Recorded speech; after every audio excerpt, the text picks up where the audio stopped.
Salut à tous, c'est ThePunisher62 pour la review du holster CQC acheté chez Taiwan Gun pour 27 euros. Donc voilà, donc il est présenté sous une plateforme. Donc ici holster, donc moi j'ai pris pour le Beretta. Donc ça c'est la plateforme Beretta. Voilà. Ici on a un porte-lampe. Et de l'autre côté, normalement, on doit avoir un porte-chargeur. Donc, ce qui est livré avec. En plus de ça, on a une fixation comme ça. Donc, vous mettez le holster ici. C'est une fixation pour mettre au pantalon, mais sans ceinture, sans l'attacher à la ceinture. Voilà. Ou à la ceinture, comme on dit. Et après, on a une fixation pour mettre à la ceinture. Donc pour mettre le holster à la ceinture. Moi j'ai fait une petite modification. C'est qu'avec cette fixation, j'ai pris le porte-chargeur qui était présent sur la plateforme et le rail. Je les ai pris tous les deux. Je les ai fixés sur cette plateforme-là. Du coup j'ai un porte-chargeur à la ceinture. Ce qui est plus pratique pour recharger rapidement. Donc voilà. Et vous pouvez voir que l'intérieur c'est assez noir. J'ai mis du scotch Chatterton parce que le chargeur tombait tout seul. Donc on faisait ça, il tombait. Il n'y avait pas moyen de resserrer la languette. Du coup j'ai mis du scotch et maintenant ça tient mieux. Avec, vous pouvez voir. Voilà, ça tient très bien. Et pareil dans le holster. Donc là pas de souci, il tient très bien, sauf qu'il y avait beaucoup de jeux. Voilà, on peut voir un petit peu qu'il y a du scotch hein, ici. Pareil parce qu'il y avait beaucoup de jeux. Donc pas très pratique quand on bouge, ça se sent, surtout quand il est à la cuisse. Déjà il en a encore un peu de jeu, mais quand il est à la cuisse on le sent quand même le jeu. Quand il est à la taille non, parce que c'est pas que sur quelque chose qui bouge, donc voilà. Mais sur la cuisse il se sent très fort. Donc là on a les lanières des cuisses pour mettre sur la cuisse, celle du haut, celle du bas. Elles sont élastiques, enfin non, celles du bas sont pas en élastique. Par contre, je sais pas si vous allez voir, mais il y a une autre bande au milieu. Et cette bande, c'est une bande antidérapant. Elles font leur taf, hein, voilà. Pareil sur l'autre. Et là, on a les bandes du dessus. Vous pouvez voir. Celles-là sont élastiques. Hein, tac. Donc là, on a les fixations. Comme ça. Hein. C'est pareil sur les deux. Et c'est mis, il y a deux bandes pour qu'on puisse toujours accéder à sa poche de pantalon. Voilà. Donc je vais le mettre et pour vous montrer comment le mettre et voir comment ça fait. Donc on se retrouve. On va voir que j'ai mis le holster. Donc pour mettre, accrocher les attaches à la ceinture en premier et par la suite mettez l'attache de la cuisse, sinon ça va être galère pour le mettre. Serrez-le bien, pour pas qu'il bouge, mais il ne bouge plus. Là vous voyez un cordon, c'est une dragon faite maison. Pour pas perdre l'applique, même si dans ça, dans un holster comme ça, faut pas perdre. Donc je vais pas préciser, donc la matière c'est plastique, hein, d'ABS, c'est un holster rigide. Pareil pour le porte-lampe, voilà. Une lampe dedans. Tac. Qu'est-ce que je veux dire? Donc là, ici on a le porte-chargeur, chargeur devant. Et donc avantages, inconvénients. Donc l'avantage, ce holster, c'est que c'est très facile à dégainer. Hein. Ouais. Et à rengainer aussi.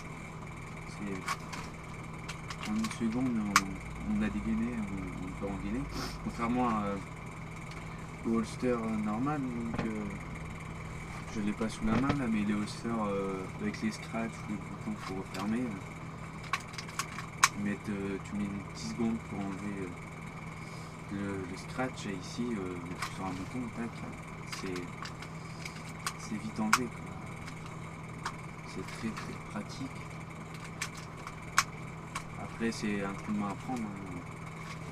C'est tout simple, hein. Vous pouvez lâcher votre réplique principale et tout de suite prendre sur votre réplique EPA grâce à ce holster là sans le perdre. Donc l'avantage c'est qu'on ne peut pas le perdre. Si on fait attention, même on peut pas le perdre, hein. Il est bien fixé dedans et tout. Pareil pour la lampe, bien fixée. Bon, moi j'ai mis une dragonne, on sait jamais, hein, si il tombe ou je le mets mal dedans, il se fixe pas et que je saute, il se défait. Voilà. Là c'est pareil pour le porte-chargeur, hein. Avantage aussi. On défait le chargeur rapidement, on peut recharger facilement. Et comme ça. Hop. Tout simplement. L'avantage aussi, on a eu plusieurs attaches, donc cette attache là, l'attache de ceinture et la plateforme, donc là c'est bien parce que y a plusieurs types. Si les gens ne veulent pas le mettre à la plateforme ou s'ils veulent changer, c'est pratique. Moi je le porte ça à la plateforme, le cuisse ou soit sur ce type là. C'est très facile parce qu'on peut le mettre et l'enlever. Voilà. Et donc c'est une copie du Black Hawk. Donc c'est sûr que c'est pas le vrai, hein, parce que le vrai il coûte très très cher, hein, 160 € juste pour le holster sans accessoire. Donc ça fait cher un peu, hein. Acheté chez Taiwanium, celui-là. Il y en a un peu pour toutes les répliques, hein, Glock 1911, en tout cas pour à ma connaissance, un Glock 1911, USP, P226, plein de répliques, hein. Je vais juste les trouver. Donc des holsters qui peuvent se rapporter la même chose, c'est les IMI Défense aussi, qui ont le même principe avec un bouton, hein. Voilà. Ouais, le principe pour bloquer la réplique, c'est que on a une petite encoche dans le holster qui est accroché à ce bouton là, et on a juste à appuyer, du coup ça libère l'encoche et on peut tirer la réplique. C'est grâce au bouton, donc il n'y a pas de gêne, quand on prend la réplique, le doigt tombe sur le bouton, donc on appuie et on a directement le doigt sur la gâchette. C'est pas du tout un gêne.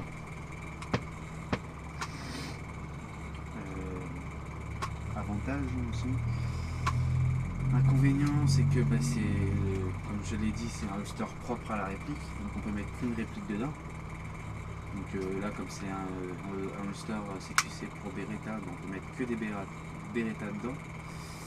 On peut pas mettre de Glock ou quoi que ce soit, hein, c'est pas les mêmes dimensions, donc on peut pas. C'est un peu un inconvénient. C'est ça l'inconvénient que j'ai trouvé. Après aussi, après c'est peut-être que sur celui-là, c'est que le mien, voilà, le M9, le Beretta avait du jeu, donc forcément c'est un peu chiant. Après c'est peut-être que sur le mien, comme c'est une copie, c'est pas. Voilà, après peut-être sur les Black Hawk il n'y a pas du tout de jeu, hein. C'est mon Beretta qui n'est pas aux cotes du CQC, hein. Faut faire attention, ça, parce que par exemple certains Beretta ne passent pas dans CQC ou passent mais ont beaucoup de jeux, donc il faut faire des modifications.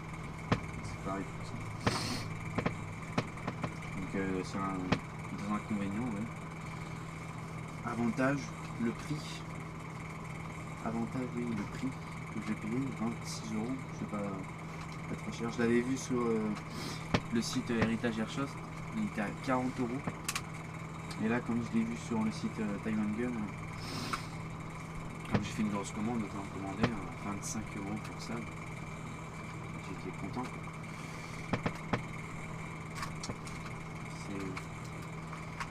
Ouais, voilà, après il n'y a pas grand chose d'autre à dire dessus. Voilà, il y a plusieurs couleurs, il y en a 3 je crois.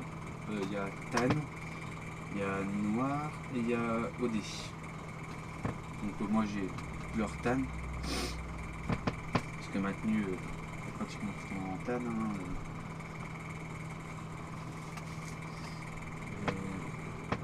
Donc il en existe pour des droitiers et gauchers. Sachant que les gauchers sont plus durs à trouver. Je n'en ai pas encore trouvé, j'en ai dû en trouver un, c'est tout.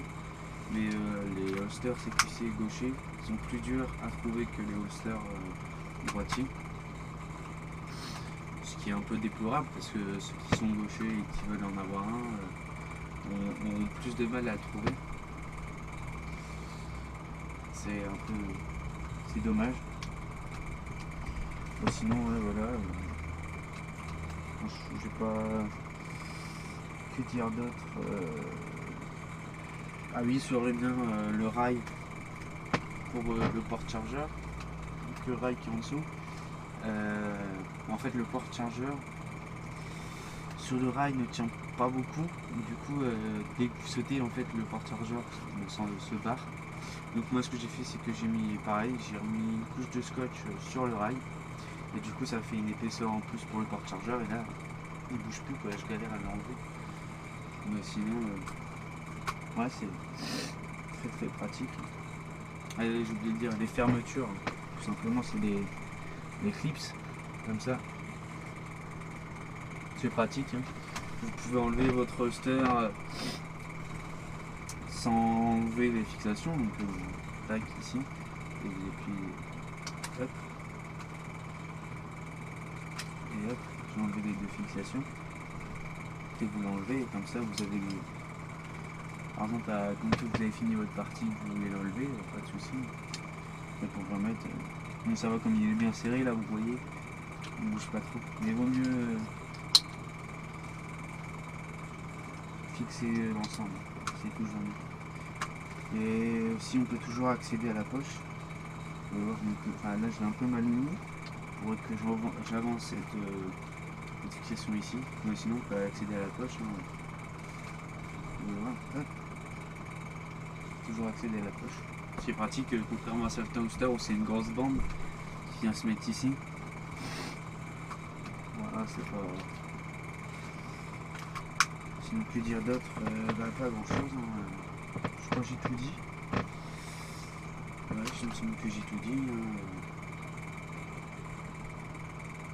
Bon, c'était The Pincher 62 pour la review du holster CQC de copie Black Hawk de chez Time & Gun. Donc si vous avez aimé, mettez un pouce vert, si vous avez pas aimé, un pouce rouge, commentez, abonnez-vous et à la prochaine.